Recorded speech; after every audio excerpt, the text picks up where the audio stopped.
నమస్తే welcome to D news ముందుగా headlines circular ఎకానమీపై అధికారులతో సమీక్ష చేసిన సీఎం చంద్రబాబు వ్యర్థాల నిర్వహణ వ్యవస్థను పటిష్టపరిచేలా చర్యలు తీసుకోవాలని ఆదేశం.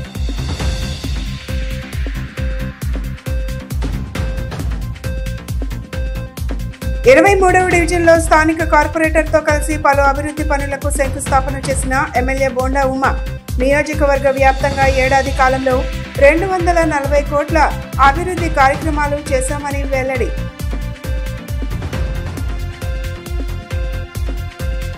పోలవరం పనకచెర్ల ప్రాజెక్టు వల్ల ఎగువ రాష్ట్రాలకు ఎలాంటి నష్టం లేదన్న మంత్రి నిమ్మల రామానాయుడు. ప్రతి ఏటా గోదావరి నుంచి 3000 టీఎంసీలు వృధాగా సముద్రంలోకి పోతుందని ఆవేదన.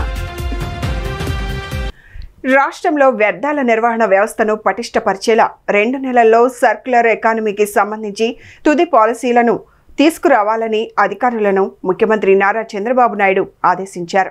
మొదటగా రాష్ట్రంలోని 3 ప్రాంతాల్లో సర్క్యులర్ ఎకానమీ పార్కులను ఏడాదిలోగా ఏర్పాటు చేయాలని, అలాగే వేస్ట్ టు ఎనర్జీ ప్లాంట్లలో ఆధునిక యంత్రాలను వినియోగాన్ని పెంచాలని సూచించారు. రాష్ట్రంలో పేరుకుపోయిన చెత్తను వెంటనే తొలగించాలని సీఎం ఆదేశించారు. 90 రోజుల్లోగా రీసైక్లింగ్, చెత్తను వేరు చేయడంపై కార్యాచరణ ప్రణాళిక ఇవ్వాలన్నారు. సచివాలయంలో సర్క్యులర్ ఎకానమీపై అధికారులతో ముఖ్యమంత్రి సమీక్ష నిర్వహించారు. వ్యర్థాల నుంచి సంపద సృష్టి, వనరుల పునర్వినియోగంపై ప్రధానంగా చర్చించారు. సర్క్యులర్ ఎకానమీ పార్కులు ఏర్పాటుపై material recycling association of India ప్రతిపాదనలను పరిశీలించారు. మొదటి దశలో భాగంగా విశాఖపట్నంలో 400 ఎకరాల్లో ఏర్పాటు చేయనున్న సర్క్యులర్ ఎకానమీ పార్కును అంతర్జాతీయ స్థాయిలో నిర్మించాలని, ఇందుకోసం వివిధ దేశాల్లోని పార్కులను పరిశీలించాలని ముఖ్యమంత్రి సూచించారు. సర్క్యులర్ ఎకానమీ కింద కేంద్ర ప్రభుత్వం గుర్తించిన మున్సిపల్ వాహనాలు, లిథియం బ్యాటరీలు, జిప్సం టైర్లు, రబ్బర్, ఎలక్ట్రానిక్, వ్యవసాయం, పారిశ్రామిక, ఆక్వా వ్యర్థాలు వంటి 11 రంగాలపై దృష్టి పెట్టడంతో పాటు అదనంగా గనులు, చేనేత, పశుసంవర్ధక శాఖలతో కార్యాచరణ సిద్ధం చేయాలని ముఖ్యమంత్రి నిర్దేశించారు. వ్యర్థాల నిర్వహణలో అత్యుత్తమ ప్రదర్శన కనబరిచిన వాళ్లకు ప్రోత్సాహకంగా స్వచ్ఛత అవార్డులను వచ్చే ఏడాది అక్టోబర్ 2 నుంచి ఇవ్వాలని ముఖ్యమంత్రి సూచించారు. స్థానిక సంస్థలు, స్వయం సహాయక సంఘాలు, అంగన్వాడీలు, పాఠశాలలు, కళాశాలలు, బస్టాండ్లు, హాస్పిటళ్లు, ఎన్జిఓలు, వివిధ ఆర్గనైజేషన్ల వారీగా అవార్డులు ఇవ్వాలని నిర్దేశించారు. ఈ ఏడాది అక్టోబర్ 2 కల్లా రాష్ట్రంలోని విశాఖపట్నం, విజయవాడ, తిరుపతి, రాజమండ్రి 4 నగరాలతో పాటు మరో 17 కార్పొరేషన్లలో సింగిల్ యూజ్ ప్లాస్టిక్ పూర్తిగా అరికట్టాలని ముఖ్యమంత్రి అధికారులను ఆదేశించారు. ఈ నగరాల్లో క్లాత్ బ్యాగ్లు వినియోగాన్ని పెంచాలని చెప్పారు. అలాగే 87 పట్టణ ప్రాంతాలలో 157 రెడ్యూస్, రీయూజ్, రీసైకిల్ సెంటర్ల ఏర్పాటు చేయాలని నిర్దేశించారు. సెంట్రల్ నియోజకవర్గంలో ఏడాది కాలంలో సుమారు 240 కోట్ల అభివృద్ధి కార్యక్రమాలు చేశామని సెంట్రల్ ఎమ్మెల్యే బోండా ఉమా అన్నారు. కూటమి ప్రభుత్వం అధికారంలోకి వచ్చాక అభివృద్ధి పనులు శరవేగంగా సాగుతున్నాయన్నారు. సెంట్రల్ నియోజకవర్గంలోని 23వ డివిజన్ గవర్నర్పేట పాత బస్టాండ్ సమీపంలో ప్రకాశం రోడ్ ప్రారంభంలో 93 లక్షల వ్యయంతో నిర్మించిన బీటీ రోడ్ను ప్రారంభించారు. ప్రభుత్వ విప్, సెంట్రల్ నియోజకవర్గ శాసనసభ్యులు బోండా ఉమామహేశ్వరరావు ఆవిష్కరించారు. ఈ సందర్భంగా బోండా ఉమా మాట్లాడుతూ కేవలం 1 ఏడాది వ్యవధిలోనే రాష్ట్ర వ్యాప్తంగా ఆశించిన స్థాయిలో అభివృద్ధి పనులు జరగడంతో పాటు విజయవాడ సెంట్రల్ నియోజకవర్గాన్ని మోడల్ నియోజకవర్గంగా తీర్చిదిద్దే దిశగా కృషి చేస్తున్నామని తెలిపారు. అభివృద్ధిలో భాగంగా రోడ్లు, డ్రైనేజీ లైన్స్, వాటర్ లైన్లు, వీధి దీపాలు, కమ్యూనిటీ హాల్స్, ఆరోగ్య కేంద్రాలు, పార్కుల అభివృద్ధిపై ప్రత్యేక దృష్టి సారిస్తున్నామని తెలిపారు.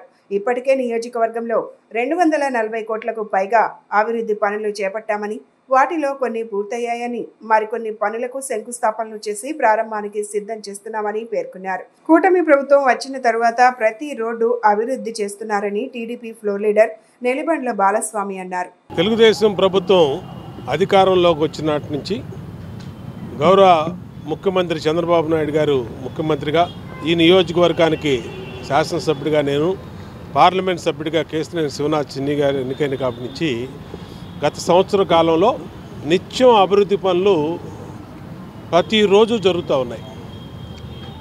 ఏదో ఒక డివిజన్లో రోడ్లు కానీ, డ్రైన్లు కానీ, వాటర్ ప్లాంట్లు కానీ, వాటర్ పైప్ లైన్లు కానీ, అలాగే కమ్యూనిటీ హాల్స్ కానీ శంకుస్థాపనలు ప్రారంభోత్సవాలు నిత్యం జరుగుతూ ఉన్నాయి. ఇప్పటికీ 240 కోట్లు పైన ఈ సంవత్సర కాలంలో ఈ నియోజకవర్గంలో అభివృద్ధి కార్యక్రమాలు పూర్తి చేశాం. మళ్ళా ఇది నిత్యం కొనసాగిస్తూ ఉన్నాం. ప్రాథమిక ఆరోగ్య కేంద్రాలు కానించి కమ్యూనిటీ హాల్స్ కానించి రోడ్లు, సీసీ రోడ్లు, బీటీ రోడ్లు, మరి అలాగే పైప్ లైన్స్ అన్నీ కూడా, డ్రైనేజీలు అన్నీ కూడా పూర్తి చేస్తూ ఉన్నాం. మా 23వ డివిజన్లో గవర్నర్పేటలో మరి ప్రకాశం రోడ్డు 93 లక్షల రూపాయలతో మరి ఈ ప్రాంతం అంతా కూడా, ఈ ప్రకాశం రోడ్డు అంతా కూడా అస్తవ్యస్తంగా ఉండటం వల్ల గుంటలబడి ఇబ్బంది ఉందని చెప్పి స్థానిక ప్రజల యొక్క అభ్యర్థన మేరకే మరి శాసనసభ్యులు బోండా ఉమామహేశ్వరరావు గారి సహకారంతో మరి జనరల్ ఫండ్స్ నుంచి ఈ రోడ్డు వేయించడం జరిగింది. ఇక్కడ ప్రజలందరూ కూడా ఈరోజు పాదాచారులు కానీ, వాహన శోధకులు కానీ, మరి అంబులెన్సులు మరి ఇవన్నీ కూడా ఇక్కడ ప్రశాంతంగా రోడ్డు మీద తిరిగే పరిస్థితి కల్పించాం. తెలుగుదేశం ప్రభుత్వం అంటేనే, ఎప్పుడైతే తెలుగుదేశం ప్రభుత్వం అధికారంలోకి వచ్చిందో మరి సెంట్రల్ నియోజకవర్గం కానీ, విజయవాడ కానీ అభివృద్ధి పదంలో పరిగెత్తడం తెలుగుదేశం ప్రభుత్వం చేస్తుంది. మరి అభివృద్ధిలో దూసుకెళ్తున్నటువంటి మరి సెంట్రల్ నియోజకవర్గంలో ఈరోజు బోండా ఉమా గారి చేతుల మీదుగా మరి ప్రకాశం రోడ్డు ఓపెనింగ్ శిలాఫలకాన్ని ప్రారంభించి రోడ్డును ప్రారంభించుకోవడం జరిగింది. పోలవరం బనకచెర్ల ప్రాజెక్టు వల్ల ఎగువ రాష్ట్రాలకు ఎలాంటి నష్టం లేదని ఏపీ జల వనరుల శాఖ మంత్రి నిమ్మల రామానాయుడు అన్నారు. ఈ ప్రాజెక్టుపై ఆయన సచివాలయంలో పవర్ పాయింట్ ప్రజెంటేషన్ ఇచ్చారు. ఏటా గోదావరి నుంచి 3000 టీఎంసీలు వృధాగా సముద్రంలోకి పోతున్నాయని ఆయన వివరించారు. ప్రపంచంలోనే ఒక నదిలో ఒకే సమయంలో 50 లక్షల క్యూసెక్లు ప్రవహించే నది గోదావరి. పోలవరం వద్ద లభ్యమయ్యే గోదావరి వర జలాలను మాత్రమే ఉపయోగించుకుంటాం. వృధాగా సముద్రంలోకి పోయే నీటిని మాత్రమే బనకచెర్లకు తరలిస్తాం. ఎక్కడ నికర జలాలను వాడట్లేదని స్పష్టంగా చెబుతున్నాం. ఎగువ రాష్ట్రాలకు కేటాయించిన నీటిని వాడుకునే పరిస్థితి లేదని ఆయన తెలిపారు.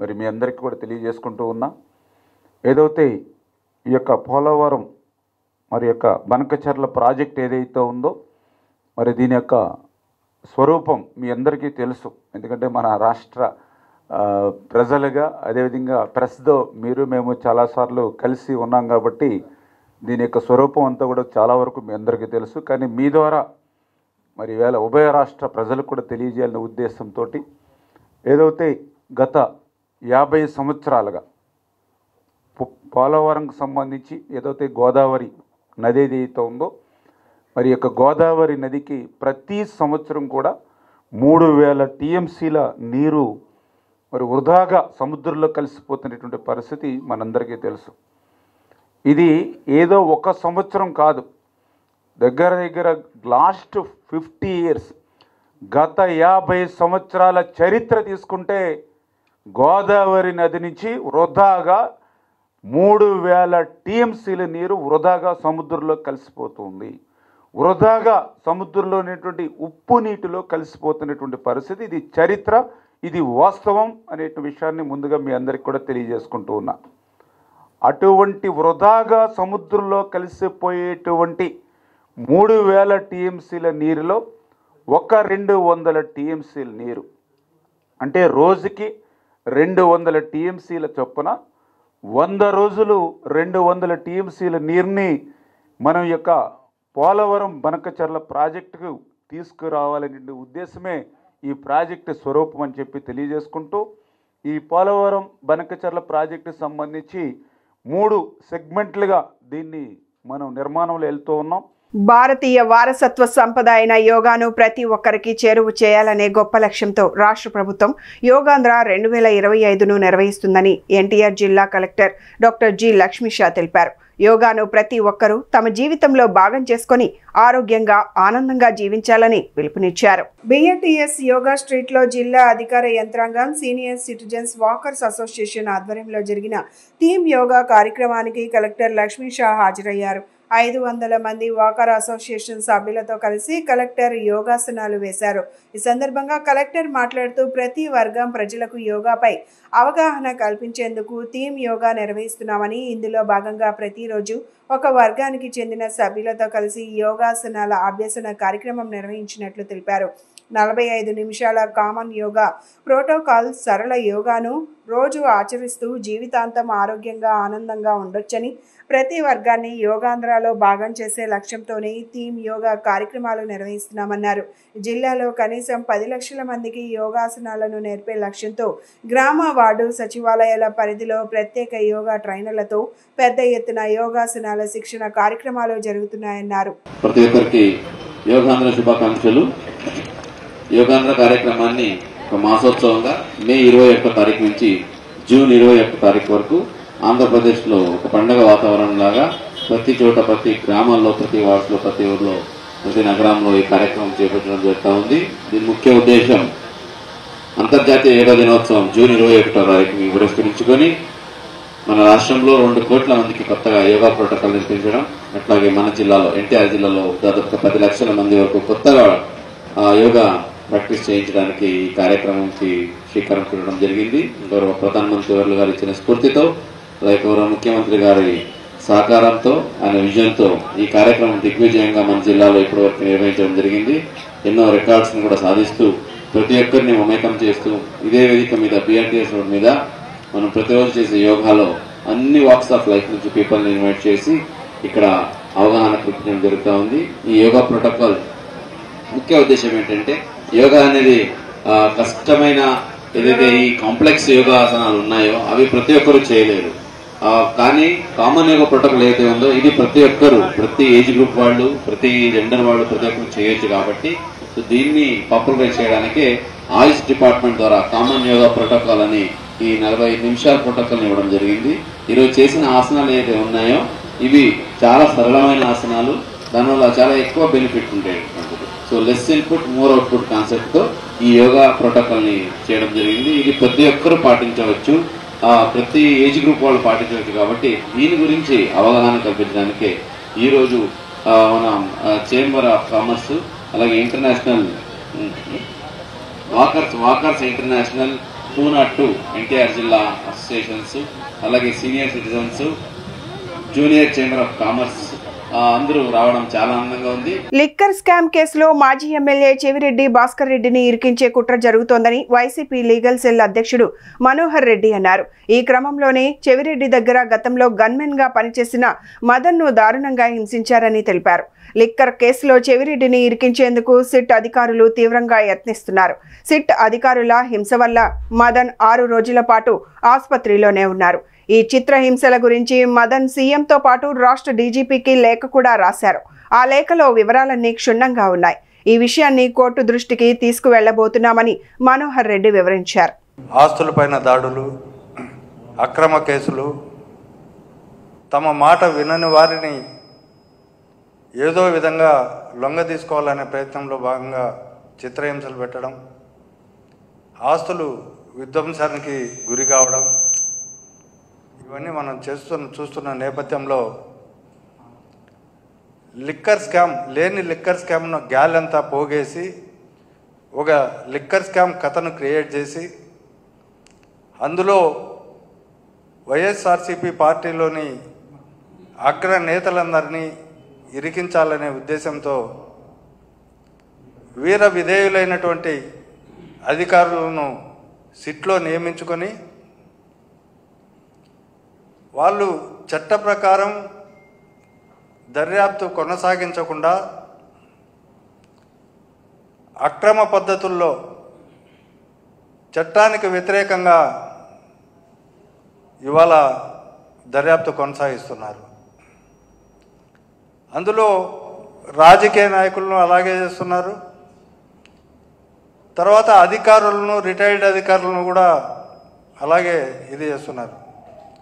చివరికి బాధాకరమైన విషయం ఏంటంటే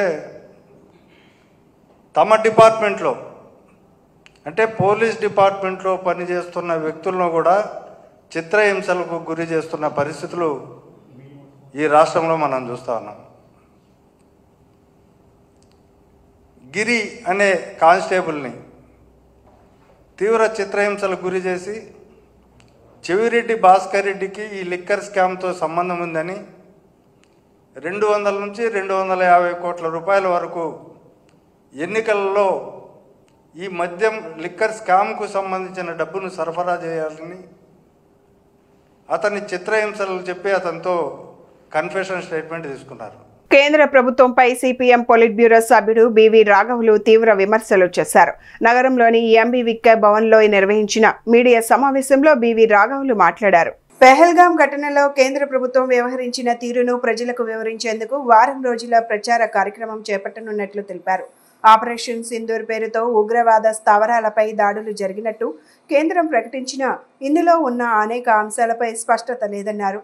పాకిస్తాన్ ఇండియా మధ్య యుద్ధాన్ని తానే ఆపాడని అమెరికా అధ్యక్షుడు ట్రంప్ చెబుతుంటే కేంద్రం ఏదో దాస్తోంది అనే అనుమానం ప్రజల్లో కలుగుతోందన్నారు.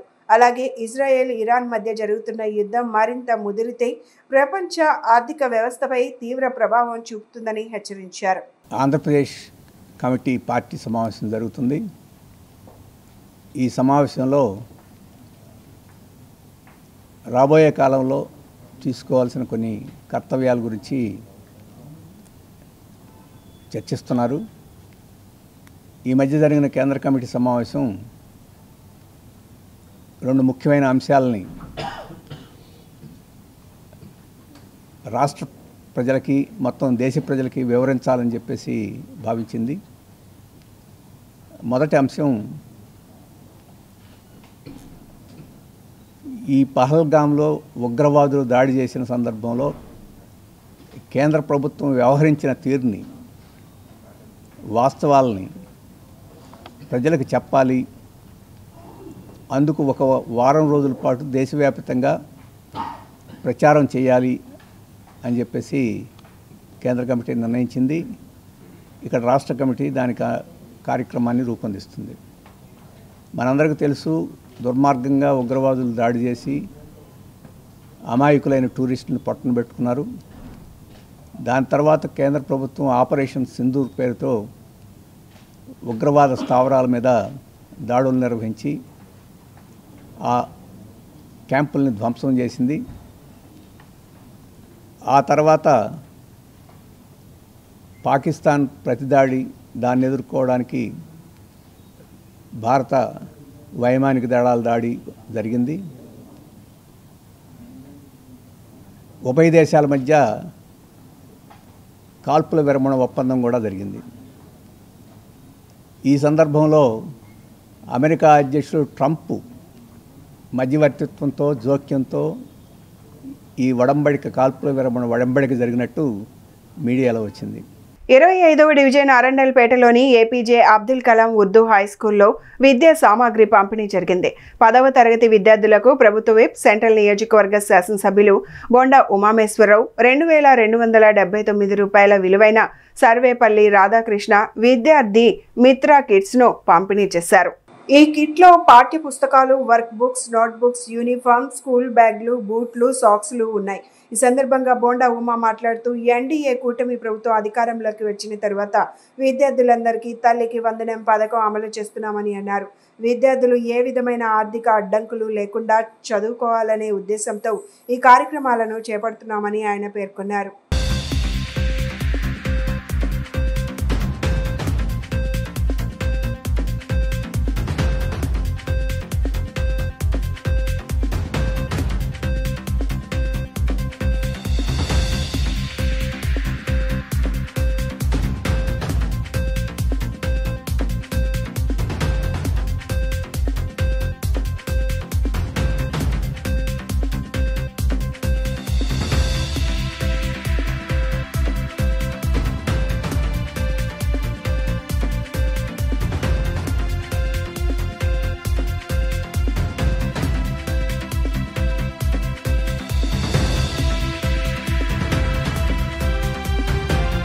ప్రధాని నరేంద్ర మోదీ పాలస్తీనాకు వ్యతిరేకంగా ఇజ్రాయెల్ను బలపరచడం దారుణమని వామపక్ష నేతలు స్పష్టం చేశారు. మహాత్మా గాంధీ సమయం నుంచి పాలస్తీనా మనకు మిత్ర దేశంగా ఉందన్నారు. మరో మిత్ర దేశమైన ఇరాన్పై జరుగుతున్న దాడులను సైతం ప్రధాని స్పందించాలని వారు డిమాండ్ చేశారు. అమెరికా దురాగతాలను ప్రశ్నించకుండా ట్రంప్కు వంత పాడడాన్ని వారు తప్పుపట్టారు. పాలస్తీనాకు సంఘీభావంగా వామపక్షాల నేతృత్వంలో శాంతియుతంగా నిరసన కార్యక్రమాన్ని నిర్వహించారు. అలంకార్ ధర్నా చౌక్లో జరిగిన ఈ నిరసన కార్యక్రమానికి సిపిఎం రాష్ట్ర కార్యదర్శి వి శ్రీనివాసరావు, సిపిఐ రాష్ట్ర కార్యదర్శి K Ramakrishna, CPI ML new democracy నాయకుడు ప్రసాద్, సిపిఐ ఎంఎల్ నాయకుడు జాస్తి కిషోర్, సిపిఎం నగర కార్యదర్శి దోనేపూడి కాశీనాథ్, సిపిఐ నగర కార్యదర్శి జి కోటేశ్వరరావు తదితరుల నేతృత్వం వహించారు. ఈ సందర్భంగా వారు మాట్లాడుతూ పాలస్తీనాపై ఇజ్రాయెల్ చేస్తున్న దాడులను తీవ్రంగా ఖండించారు. మహాత్మా గాంధీ కాలం నుండి పాలస్తీనా మనకు మిత్ర దేశమని, ఆ దేశంపై దాడులు జరుగుతుంటే ప్రతిఘటించకుండా ట్రంప్కు వంత పాడడం దారుణమని విమర్శించారు. ఆపరేషన్ సింధూర్ సమయంలో రాజకీయాలకు అతీతంగా అన్ని పార్టీలు మద్దతు పలికిన అంశాన్ని వారు ప్రస్తావించారు. అమెరికా దురాగతాలను ప్రశ్నించకుండా మౌనం వహిస్తే భవిష్యత్తులో మనకు సంఘీభావం తెలిపేవారే ఉండరని వారు స్పష్టం చేశారు. ప్రధాని నరేంద్ర మోదీ ఈ విషయంలో నిర్మోహమాటంగా స్పందించాలని వారు డిమాండ్ చేశారు. వామపక్షాల ఆధ్వర్యంలో దేశవ్యాప్తంగా పాలస్తీనాకు సంఘీభావంగా శాంతియుతంగా నిరసనలు తెలియజేస్తున్నామని వివరించారు. రోజు దేశవ్యాప్తంగా వామపక్ష పార్టీల ఆధ్వర్యంలో పాలస్తీనాకు మద్దతుగా, ఇజ్రాయెల్ యొక్క ఘోర దురంతాలకు వ్యతిరేకంగా, ఆ ఇజ్రాయెల్ ఘోర దురంతాలకి మన మోడీ ప్రభుత్వం ఒకవైపు, అమెరికా ఆధిపత్యవాదం ఇంకొక వైపు వీళ్ళు బలపరుస్తున్నటువంటి తీరు చాలా దారుణం. ఈ మారణకాండని బలపరచడం అంటే ఇంతకన్నా మించినటువంటి రాక్షసత్వం, అమానుషత్వం ఇంకోటి లేదు. మన భారతదేశపు మంచి సాంప్రదాయాలు స్వతంత్రం వచ్చినప్పటి నుంచి పాలస్తీనాని మన ప్రభుత్వాలు, పార్టీలు అందరం బలపరుస్తున్నాం. ఇజ్రాయెల్ కనీసం ఢిల్లీలో రాయబార కార్యాలయం కూడా ఉండేది కాదు. అలాంటి పాలస్తీనా ఉద్యమానికి ఈరోజు ద్రోహం చేస్తూ ఉంది మోడీ ప్రభుత్వం. 60,000 మంది అక్కడ మారణకాండ జరుగుతుంటే పిల్లలు, అందులో 25,000 మంది పిల్లలు, మహిళలు, వాళ్ళ ఇళ్ళని ధ్వంసమైనవి. వీటన్నిటిని ఖాళీ చేస్తే మేము ఇక్కడ వ్యాపారం చేసుకుంటామని ట్రంప్ ప్రకటిస్తుంటే, ఆ ట్రంప్కు మధ్యలో వాయిస్తున్నట్టుగా భజన చేస్తున్నటువంటి ఈ మోడీ సర్కారుకి సిగ్గు లేకుండా ఈరోజు భారతదేశం యొక్క ఉత్తమ సాంప్రదాయాలన్నింటినీ కూడా నాశనం చేస్తుంది, తొంగలో తొక్కుతూ ఉంది. ఒకవైపు సంస్కృతి సాంప్రదాయాలు అంటారు, ఇంకోవైపు సనాతన ధర్మం అంటుంటారు. ఏది మన సనాతన ధర్మం? పాలస్తీనాన్ని బలపరచడమే మన సనాతన ధర్మం. అన్యాయ యుద్ధోన్మాదానికి వ్యతిరేకంగా ఉండటమే మన సనాతన ధర్మం. ఇవాళ ప్రపంచవ్యాప్తంగా ఒక ఉద్రిక్త వాతావరణం కనపడతా ఉంది. గత 4-5 రోజులుగా ఇరాన్, అదేవిధంగా ఇజ్రాయెల్ యుద్ధం ఏదైతే ఉందో ఆ యుద్ధం యొక్క ప్రభావం ప్రపంచవ్యాప్తంగా కనపడతా ఉంది. మన భారతదేశ విద్యార్థులు ఎవరైతే ఇరాన్లో చదువుకుంటా ఉన్నారో వాళ్ళందరినీ కూడా ఒక సేఫ్ ప్లేస్కి ఇక్కడ మన వెనక్కు రప్పించడానికి మన ఇండియన్ ఎంబసీ వారు ప్రయత్నాలు చేస్తూ ఉన్నారు. అదేవిధంగా ఇప్పుడు ఉదయంలో వార్త ఏమంటే అత్యంత ప్రమాదకరంగా టెలి అవీవ్లో ఎవరైతే మన విద్యార్థులు ఉన్నారో వాళ్ళనంతా కూడా సేఫ్ ప్లేస్ పంపామని చెప్పి అక్కడున్న ఇండియన్ ఎంబసీ కూడా ప్రయత్నం చేస్తూ ఉంది. తర్వాత టెలి అవీవ్లో అమెరికా యొక్క వారి ఎంబసీ కూడా మూసుకోవాల్సిన పరిస్థితి వచ్చింది. ఈ నెల 22న గుంటూరులో 5 దశాబ్దాల ఉద్యమ ప్రస్థాన రాష్ట్ర సదస్సు నిర్వహిస్తున్నట్లు పూర్వ విప్లవ విద్యార్థి వేదిక ఏపీ కన్వీనర్ ఆర్ భరద్వాజ్ తెలిపారు.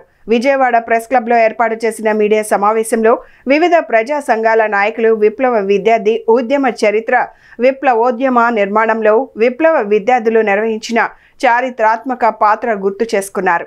1974లో ఆవిర్భవించిన రాడికల్ విద్యార్థి సంఘం కళాశాలలో విద్యార్థినులపై జరుగుతున్న వేధింపులను ఎదిరించి నిలిచిన ఘటనలను వీరసమ అధ్యక్షులు అరసవిల్లి కృష్ణ గుర్తు చేశారు.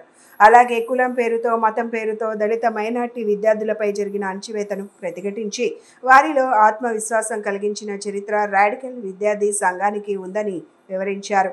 అరసవిల్లి కృష్ణ విద్యార్థులు గ్రామాలకు తరలాలి అనే కార్యక్రమం చేపట్టిన ఘనత రాడికల్ విద్యార్థి సంఘానిదే అన్నారు. విద్యార్థి ఉద్యమం నుంచి దోపిడీ, అణచివేత లేని సమాజ నిర్మాణం కోసం విప్లవోద్యమ బాట పట్టిన విద్యార్థులను ఆపరేషన్ కగార్ పేరుతో కేంద్ర ప్రభుత్వం హత్యలు చేయడం ఖండించి తీరాల్సిన విషయంగా సమావేశంలో పాల్గొన్న వక్తలు అభిప్రాయపడ్డారు. కేంద్ర బలగాలు ఇటీవల అబూజ్మాడ్ అటవీ ప్రాంతంలో హత్య చేసిన మావోయిస్టు పార్టీ కేంద్ర కమిటీ కార్యదర్శి నంబళ్ల కేశవరావుతో పాటు బీజాపూర్ అడవి ప్రాంతంలో హత్యకు గురైన తెంటు లక్ష్మీ వెంకట నరసింహాచలంల స్మృతిలో గుంటూరు సదస్సు నిర్వహిస్తున్నామని పూర్వ విప్లవ విద్యార్థి వేదిక నాయకులు భరద్వాజ్ తెలిపారు. వివిధ ప్రజా సంఘాల నాయకులు పాల్గొనే సదస్సును జయప్రదం చేయాలని విజ్ఞప్తి చేశారు. విజయవాడలో రాడికల్ విద్యార్థి ఉద్యమ ప్రారంభకుడు చలంగారు. ఆ తర్వాత ఆయన విప్లవోద్యమంలోకి వెళ్ళారు. పీడిత ప్రజల కోసం పనిచేయాలని నిర్ణయించుకుని ఆయన పూర్తి స్థాయి విప్లవకారుడిగా వెళ్ళిపోయారు. వెళ్ళిపోయిన తర్వాత ఈ మధ్య ఒక 15 రోజుల క్రితం జరిగినటువంటి ఎన్కౌంటర్లో ఆయన బీజాపూర్లో జరిగినటువంటి బూటకపు ఎదురుకాల్పుల్లో ఆయన ఒక గ్రామంలో రెస్ట్ తీసుకుంటూ ఉండగా ఆయన్ని పట్టుకుని తీసుకెళ్ళి కాల్చి చంపేశారు. అలాగే కేశవరావు గారిని కూడా, కామ్రేడ్ కేశవరావు గారిని కూడా, ఆయన మావోయిస్ట్ పార్టీ కేంద్ర కమిటీ కార్యదర్శి, ఆయన్ని కూడా అలాగే ఒక ప్రాంతంలో ఆయన ట్రీట్మెంట్ కోసం ఉన్నారు. ఆయన అక్కడి నుంచి తీసుకెళ్ళి కాల్చి చంపారు. అంటే కాల్చి చంపటం అనేది గతంలో ముసుగు వేసి చెప్పేవారు. అంటే వాళ్ళు మా మీద దాడి చేస్తే మేము ఆత్మరక్షణ కోసం జరిపిన కాల్పుల్లో చనిపోయారు అని చెప్పేవారు. ఇప్పుడు అలా చెప్పడం లేదు. చాలా ఓపెన్గానే మేము చంపేస్తామని చెప్తున్నారు, చంపేశామని చెప్తున్నారు. అలాగే కేశవరావు గారిని ఆయన్ని హత్య చేసిన తర్వాత ఆ మృతదేహం దగ్గర ఈ సైనికులందరూ ఎవరైతే హత్య చేశారో వాళ్ళందరూ కూడా సెలబ్రేట్ చేసుకుంటూ డ్యాన్సులు చేసినటువంటి ఒక వీడియో కూడా మనం చూసాం. కూటమి ప్రభుత్వం అధికారంలోకి వచ్చాక సెంట్రల్ నియోజకవర్గంలో అభివృద్ధి పనులు పరుగులు పెడుతోందని ఎమ్మెల్యే బోండా ఉమామహేశ్వరరావు తెలిపారు. బావాజీపేట 5వ లైన్ వద్ద 19 లక్షల వ్యయంతో నిర్మించనున్న బీటీ రోడ్ నిర్మాణానికి ఆయన శంకుస్థాపన చేశారు. ఈ సందర్భంగా ఆయన మాట్లాడుతూ నియోజకవర్గ పరిధిలో ప్రతిరోజు అభివృద్ధి పనులు, ప్రారంభోత్సవాలు, శంకుస్థాపనలు జరుగుతున్నాయన్నారు. ప్రజలకు అవసరమైన మౌలిక వసతులన్నింటినీ సమర్థంగా అందించేందుకు ప్రభుత్వం కృషి చేస్తోందని చెప్పారు. ప్రతి ఒక్క సమస్యకు శాశ్వత పరిష్కారం చూపుతూ ప్రజలకు అన్ని రకాల సౌకర్యాలు అందించడమే తమ లక్ష్యమని బోండా ఉమా స్పష్టం చేశారు.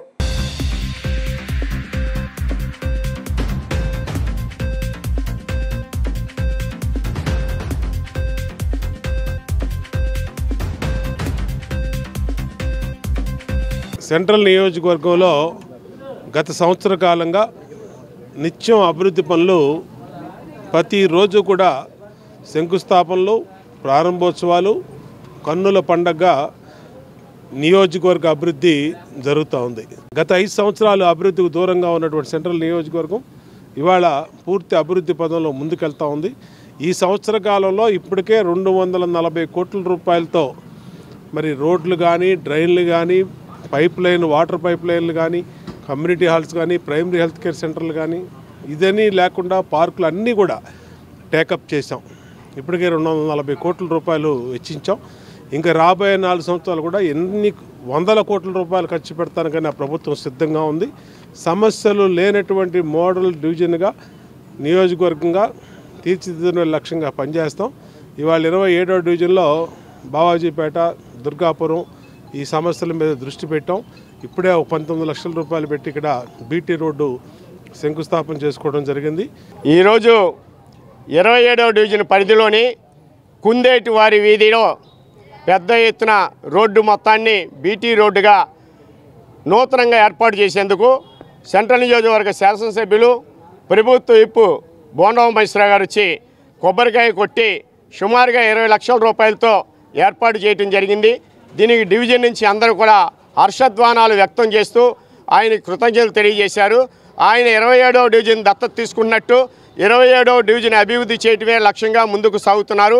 ఇప్పటికే గులాబీ తోటకు సంబంధించినటువంటి అనేక పనులు కార్పొరేషన్ నుంచి చేయటం జరిగింది. దుర్గాపురంలో అండర్ గ్రౌండ్ డ్రైనేజ్ కానీ, రోడ్లు కానీ నూతనంగా నిర్మిస్తున్నారు. బావాజీపేటలో ఉన్నటువంటి 5 లైన్లు, 5 అడ్డ రోడ్డులు, పాత దుర్గాపురం ప్రాంతంలో ఉన్నటువంటి ప్రాంతం అన్నీ కూడా ఇప్పుడే ఈఈ గారికి, డిఈ గారికి ప్రజల సమక్షంలోనే పిలిచి డివిజన్ వాసుల సమక్షంలోనే అన్ని విషయాలు చెప్పడం జరిగింది. ఇజ్రాయెల్ నేతృత్వాన్ని మాజీ ఎమ్మెల్సీ కేఎస్ లక్ష్మణరావు ఖండించారు. యుద్ధాలు ప్రపంచవ్యాప్తంగా ప్రభావం చూపుతాయని, రాష్ట్రాలపై కూడా దాని ప్రభావం ఉంటుందని అన్నారు. యుద్ధాలపై ప్రజల్లో అవగాహన పెంచేందుకు సెమినార్లు నిర్వహించడం అవసరమని, యువత శాంతికి పునాదిగా నిలవాలని ఆయన పిలుపునిచ్చారు. ఇజ్రాయెల్ నేతృత్వాన్ని ఖండిస్తూ ప్రపంచంలో శాంతిని కోరుతూ ఎస్ఎఫ్ఐ రాష్ట్ర కమిటీ ఆధ్వర్యంలో యుద్ధం వద్దు అనే అంశంపై రాష్ట్ర స్థాయి సెమినార్ బాలోత్సవ్ భవన్లో నిర్వహించారు. ఈ కార్యక్రమానికి మాజీ ఎమ్మెల్సీ కేఎస్ లక్ష్మణరావు ముఖ్య అతిథిగా హాజరై విద్యార్థులను ఉద్దేశించి ప్రసంగించారు. ఈ సందర్భంగా ఆయన మాట్లాడుతూ యుద్ధాలు ప్రపంచ వ్యాప్తంగా ప్రభావం చూపుతాయని, రాష్ట్రాలపై కూడా దాని ప్రభావం ఉంటుందన్నారు. యుద్ధాల కారణంగా ధరలు పెరిగే అవకాశం ఎక్కువగా ఉంటుందని చెప్పారు. ఇజ్రాయెల్ చేపట్టిన గాజాపై దాడులను అమెరికా పౌరులు కూడా ఖండిస్తున్నారని, అమెరికా ప్రజలు నో కింగ్స్ అంటూ ఆందోళనకు దిగిన విషయాన్ని లక్ష్మణరావు గుర్తు చేశారు. డొనాల్డ్ ట్రంప్ పాలనకు కూడా ఇటువంటి ఆందోళనలు చేశాయని అభిప్రాయపడ్డారు. ఇరాన్ అణ్వాయుధాలు కలిగి ఉందన్న అనుమానాన్ని ఇజ్రాయెల్ వ్యక్తం చేస్తుండగా, అణుయుద్ధం జరిగితే ప్రపంచానికి తీవ్రమైన భయంకరమైన పరిణామాలు ఉంటాయని ఆయన హెచ్చరించారు. ప్రపంచవ్యాప్తంగా అణ్వస్త్ర వ్యాప్తిని నియంత్రించేందుకు IAEA ఆధ్వర్యంలో ఓ అంతర్జాతీయ ఒప్పందం ఉన్నప్పటికీ ఇరాన్ సంతకం చేసినా కూడా అణ్వాయుధాల ఉత్పత్తి కొనసాగిస్తుందన్న అనుమానాలు అమెరికా, ఇజ్రాయెల్ దేశాలలో ఉన్నాయని తెలిపారు. యుద్ధాలపై ప్రజల్లో అవగాహన పెంచేందుకు ఇటువంటి సెమినార్లు అవసరమని, యువత శాంతికి పునాదిగా నిలవాలని లక్ష్మణరావు పిలుపునిచ్చారు. Student federation of India SFI ఆధ్వర్యంలో యుద్ధం వద్దు అనే అంశం మీద సెమినార్ జరుగుతుంది. ముఖ్యంగా గత 5-6 రోజులుగా ఇజ్రాయిల్కి ఇరాన్కి పెద్ద ఎత్తున యుద్ధం జరుగుతుంది. ఇజ్రాయిల్ ఇరాన్ మీద దాడి చేసింది, ఇరాన్ కూడా ఇజ్రాయిల్ మీద దాడి చేసింది. అలాగే గత సంవత్సరన్నర కాలంగా ఇజ్రాయిల్ గాజా అనే ప్రాంతం మీద దాడి చేస్తే సుమారు 60,000 మంది మరణించారు. ఈ 60,000 మందిలో సగం మందికి పైగా పిల్లలు, మహిళలే మరణించడం జరిగింది. ఇవాళ గాజా ప్రాంతంలో విద్యాలయాలు లేవు, మందులు లేవు, హాస్పిటల్స్ లేవు, మంచినీళ్ళు కూడా దొరకనటువంటి పరిస్థితి మనం చూస్తూ ఉన్నాం. అలాగే ఇప్పుడు రష్యాకి ఉక్రెయిన్కి యుద్ధం ప్రారంభమై 3 ఏళ్ళు అయింది. కాబట్టి యుద్ధం అనేది ఎప్పుడూ కూడా ప్రపంచ ప్రజలకి, ఆ దేశ ప్రజలకు నష్టం కలిగించే అంశం. యుద్ధం జరిగిన తర్వాత గెలిచిన దేశం సంతోషంగా ఉండదు, ఓడిన దేశం కూడా సంతోషంగా ఉండదు. ఇద్దరు కూడా ఆర్థికంగా, సామాజికంగా నష్టపోతారు. ముఖ్యంగా అప్పుడు ఇజ్రాయెల్ ఇరాన్ యుద్ధం భారతదేశానికి కూడా నష్టం కలిగించేటటువంటి అంశం. ఇవాళ భారతదేశానికి ఆయిల్ సరఫరాలు రావాలంటే హిర్మోజ్ జలసంధి అని అందులోంచి ఆయిల్ వాడలు రావాలి మన దేశానికి. SFI 18వ అఖిల భారత మహాసభలు ఈ జూన్ నెల 27 నుంచి 30 తేదీ వరకు కేరళ రాష్ట్రం కోజికోడ్లో నిర్వహించడం జరుగుతూ ఉంది. ఈ మహాసభల సందర్భంగా దేశవ్యాప్తంగా ఈ మహాసభల యొక్క ప్రతినిధి సభలనే పాలస్తీనా సోలిడారిటీ నగర్గా ప్రకటించడం జరిగింది. ఈరోజు ప్రపంచవ్యాప్తంగా యుద్ధాలు జరుగుతున్నటువంటి నేపథ్యంలో యుద్ధాలు నిలుపుదల చేయాలని SFI భావిస్తామన్నది. యుద్ధం ఎంత తీవ్ర ప్రాణ నష్టాన్ని చొరగొంటుందో ఈరోజు మనం పాలస్తీనాలో, గాజా, ఉక్రెయిన్, ఈరోజు ఇరాన్, అట్లాగే ఇజ్రాయెల్లో కూడా చూస్తూ ఉన్నాం.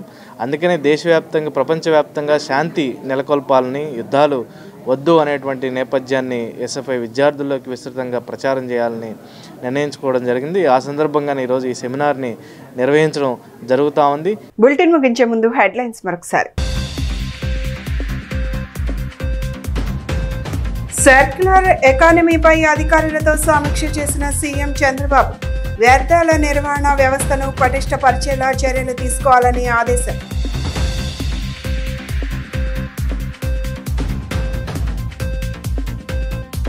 ఇరవై 23వ డివిజన్లో స్థానిక కార్పొరేటర్తో కలిసి పలు అభివృద్ధి పనులకు శంకుస్థాపన చేసిన ఎమ్మెల్యే బోండా ఉమా. నియోజకవర్గ వ్యాప్తంగా ఏడాది కాలంలో 240 కోట్ల అభివృద్ధి కార్యక్రమాలు చేశామని వెల్లడి.